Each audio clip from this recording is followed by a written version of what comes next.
नमस्कार, आप देख रहे हैं सी न्यूज़ भारत और मैं हूं आपके साथ ज्योति अरोरा। देवरिया में सरकार के 8 साल पूरे होने पर इस प्रेस वार्ता का आयोजन किया गया था। पत्रकारों से मुखातिब होते हुए सदर सांसद डॉक्टर त्रिपाठी ने कहा कि मोदी जी के नेतृत्व में नव भारत का शंखनाद हो रहा है। हर तरफ खुशहाली है। 70 वर्ष बनाम 8 वर्ष में भारत का सर्वांगीण विकास हुआ है। मोदी जी सर्वश्रेष्ठ नेता के रूप में स्थापित हुए हैं। वहीं बांसगांव से सांसद कमलेश पासवान ने कहा कि ये बेमिसाल 8 साल हैं। भारत के लिए गौरव का विषय है कि मोदी जी जैसा नेता मिला है। भारत की ख्याति बढ़ी है और भारत अब विश्व का के तरफ ताकने वाला देश नहीं है। आज मोदी जी विश्व के सर्वश्रेष्ठ नेता के रूप में स्थापित हुए हैं और विश्व के लिए आइकॉन बन गए हैं। विश्व उनको निहार रहा है और आज मोदी जी के पास विश्व के लोग दौड़े आ रहे हैं। ये श्रेष्ठता, ये सम्मान और ये आत्म गौरव श्रीमान मोदी जी के नेतृत्व में 7 वर्षों में उनको मिला। हम सब आज इसके लिए सौभाग्यशाली हैं।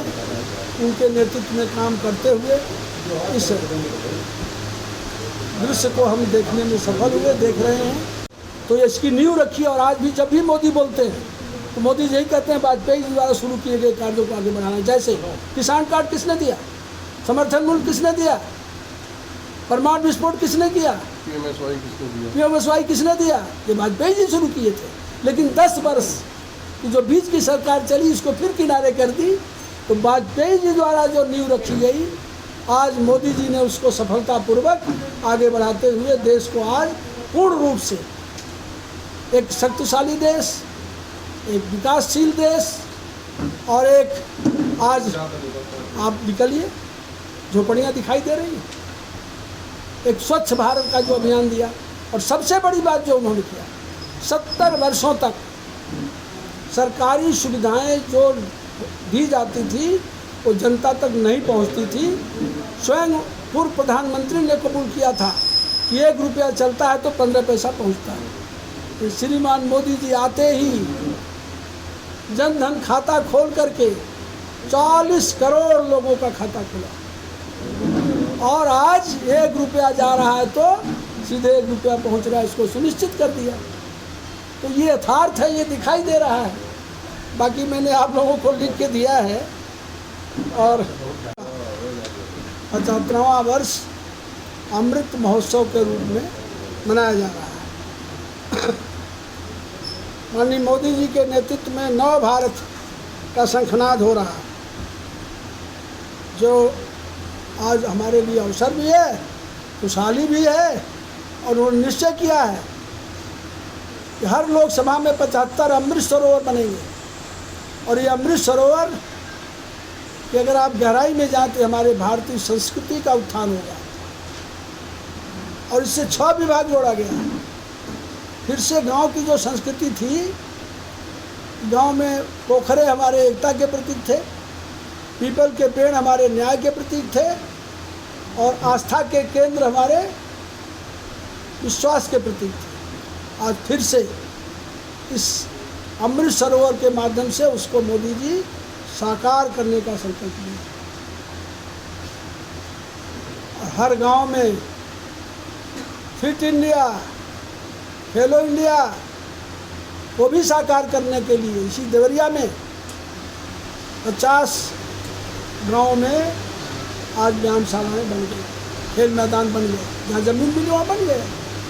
तो सर्वांगीण दृष्टि से युवाओं को भी आत्मनिर्भर भारत बनाने के लिए गरीब कल्याण योजना के माध्यम से प्रधानमंत्री ने उनको सहयोग किया और आज 50 करोड़ इसका लाभ पा रहे हैं। तो हम आत्मनिर्भर भारत तरफ बढ़ रहे हैं। और दूसरी बात, अंत्योदय की बात कहते थे, अंतिम व्यक्ति का उदय। आज हम कह सकते हैं कि हमारी सरकार की जितनी भी योजनाएं बनी वो गरीब को केंद्रित करके बनी। जैसा मैंने कहा है कि आज गरीबों तक ये चीज़ें पहुंच गई। तो हम कह सकते हैं कि आज श्रीमान नरेंद्र मोदी जी के नेतृत्व में भारतीय जनता पार्टी अपने निर्माण से लेकर अब तक जो विषय उठाती रही वो आज मोदी जी के नेतृत्व पर धरातल पर दिखाई दे रहा है, वो चलता है।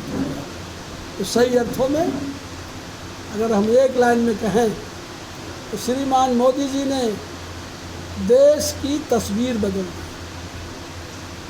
और गरीबों की तकदीर बदल दी। क्योंकि गरीब हर आदमी कहता था कि झोपड़ी में हमारे तकदीर में है बा, हमारे तकदीर में बीमारी है, हमारे तकदीर में गरीबी है। लेकिन मोदी जी ने आज देश की तस्वीर भी बदल दी और देश के गरीबों की तकदीर भी बदल दी। ये 8 वर्षों में दिखाई दे रहा है।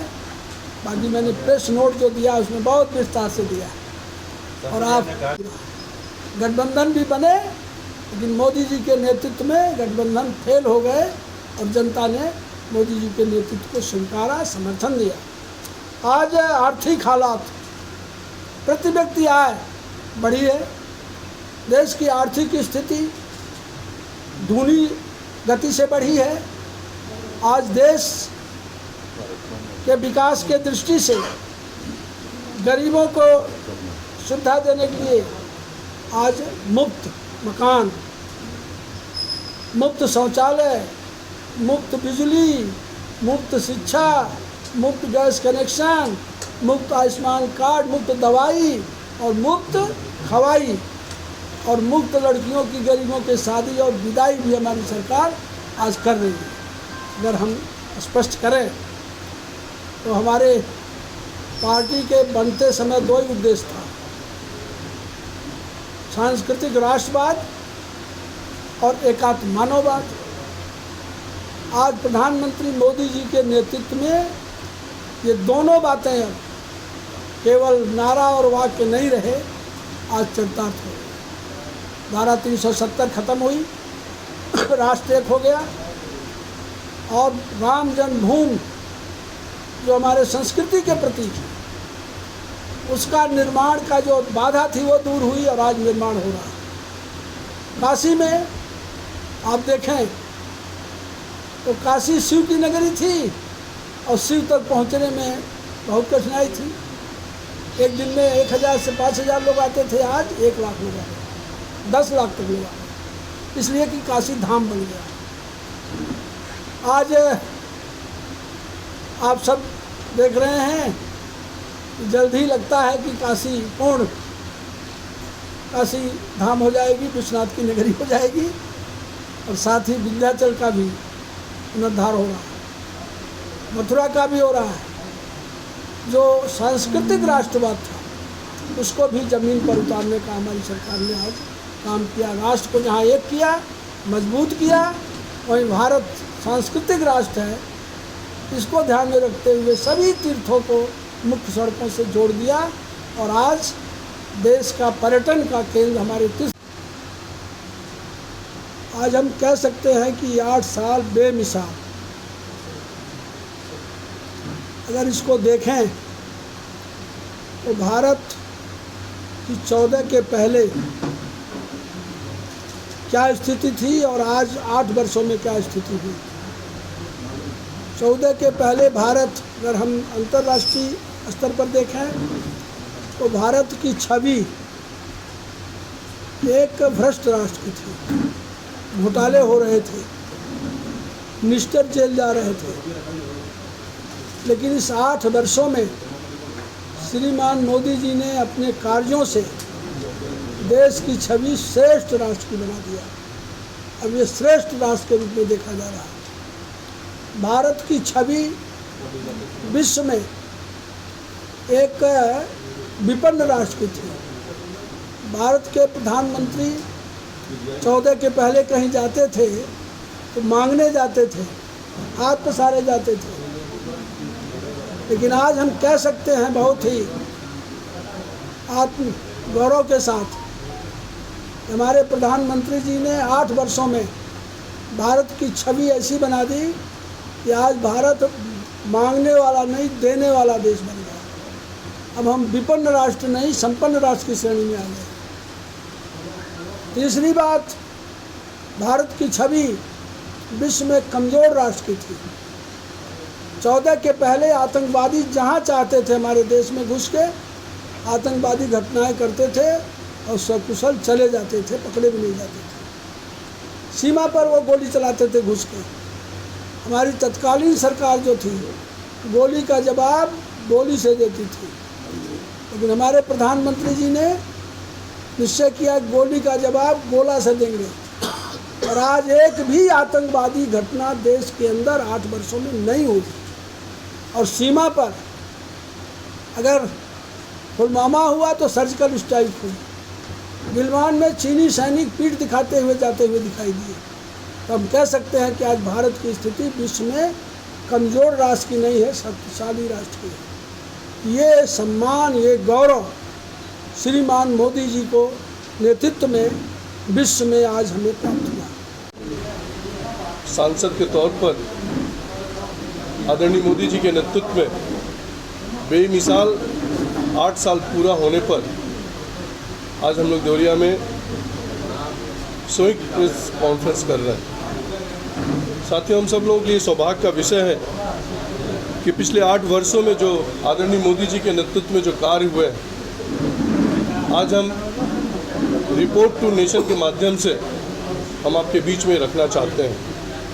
अभी आदरणीय सांसद जी ने, रमापति साहब ने एक एक योजनाओं के बारे में डिटेल तरीके से आप सब लोगों को बताया है और विज्ञप्ति भी दिया है। मैं उसको दोहराने का काम नहीं करूंगा, लेकिन ये ज़रूर कहूँगा, उसमें 2 चीज़ें और ऐड करते हुए, ये बेमिसाल 8 साल पूरे भारत के लिए, भारत के एक नागरिक के लिए गौरव का विषय है कि हम सब लोगों को आदरणीय प्रधानमंत्री मोदी जैसा प्रधानमंत्री और इस देश का शासक मिला है। और हम कह सकते हैं, जहां आदरणीय मोदी जी जब पहली बार प्रधानमंत्री बनकर सदन में गए थे, जब उन्होंने सदन में मत्था टेक कर ये कहा था कि ये सरकार समाज का आखिरी व्यक्ति जो खड़ा है, जो इंतज़ार कर रहा है 75 वर्ष से लगातार कि जब सरकार आएगी तो हमारी सुनी जाएगी, तो मैं ये कह सकता हूँ कि आदरणीय मोदी जी के बाद वो चरितार्थ हुआ। हम पहले बात करते थे प्रधानमंत्री आवास योजना के अंतर्गत जो सबसे मूलभूत सुविधाएं होती थी गरीब आदमी के लिए, जिसके पास छत नहीं था, अगर जो कोई सरकार आती थी तो आवास दे देती थी। उसमें बिजली नहीं होता था, उसमें पानी नहीं होता था, उसमें गैस सिलेंडर नहीं होता था। लेकिन आज जब मोदी जी आए हैं तो हम आवास भी दे रहे हैं, हम उनकी सुरक्षा के लिए उनको उनका गैस सिलेंडर भी दे रहे हैं खाना बनाने के लिए, उनको हम बिजली दे रहे हैं, उनका हम इंश्योरेंस कर रहे हैं। मैं ये कह सकता हूँ कि उनकी पूरी व्यवस्था ये सरकार भारतीय जनता पार्टी पूर्ण रूप से कर रही है। आदरणीय सांसद जी ने बताया कि पूरे देश में सड़कों के मार्फत कोई ऐसा विधानसभा नहीं है, लोकसभा नहीं है, जहाँ पर सड़कों का जाल न बिछा हो। देवरिया से सीनू संवाददाता ज्ञानेंद्र नाथ मिश्रा की रिपोर्ट। फिलहाल इस खास खबर में बस इतना ही। देश और दुनिया की बाकी खबरों के लिए आप देखते रहिए सी न्यूज़ भारत।